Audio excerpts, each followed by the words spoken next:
عمرك فكرت إن المحاسب هو اللي بيحدد مصير شركات كتير؟ كل رقم بيكتبه ممكن يقلب الكفة لصالح الشركة أو ضدها. تعالوا نشوف قصة يوسف المحاسب اللي بدأ من الصفر ووصل للقمة. في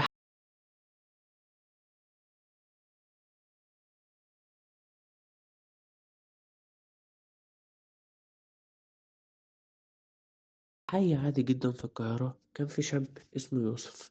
من صغره هو شاطر في الحساب، دايما الأول في الرياضيات. بس يوسف ما كانش بيحب الأرقام عشان الامتحانات وبس، هو كان شايف فيها أسرار بتشرح ازاي الدنيا بتشتغل. لما خلص ثانوي قرر يدخل كلية التجارة ويتخصص في المحاسبة. في الأول ما كانش عارف يعني ايه محاسبة غير إنها شغل أرقام ودفاتر، لكنه اكتشف مع الوقت إن المحاسبة ديت أكتر من كده بكتير. ده علم كامل بيتكلم بلغة الفلوس. يوسف في أول تدريب عملي ليه اكتشف إن المحاسب هو قلب الشركة، من غيره مفيش شركة هتعرف هي كسبت ولا خسرت، هي المصاريف اللي صرفوها كانت في مكانها ولا لأ، فلوسهم تكفيهم يوسعوا شغلهم ولا يستنوا. كل حاجة بتحصل في الشركة لازم تعدي على المحاسب الأول، من أول الأقلام اللي اشتروها لحد تمويل المشروعات الضخمة. مع الوقت يوسف فهم إن المحاسبة لها مجالات كتير، وكل مجال ليه وظائف مختلفة. زي محاسب مالي مسؤول عن إعداد التقارير المالية زي القوائم المالية والميزانية.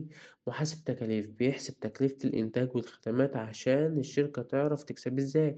محاسب الضرايب بيتأكد إن الشركة بتدفع الضرايب عليها من غير غلط.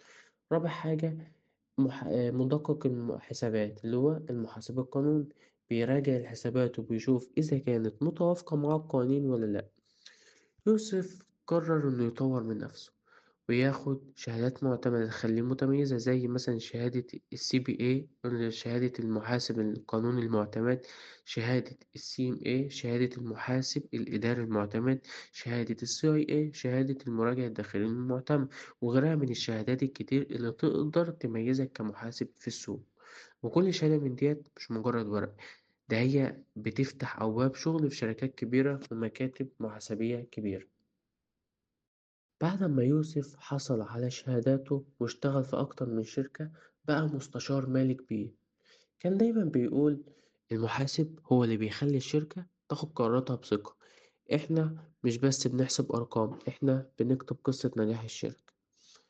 لو عايز تعرف أكتر عن وظيفة المحاسب أو أي وظيفة تانية ما تنساش تعمل لايك وتكتب في الكومنتات الوظيفة اللي نفسك تعرف عنها في الفيديو الجاي. ومننساش الاشتراك في القناة عشان سلسلة الوظائف اللي لسه في بدايتها.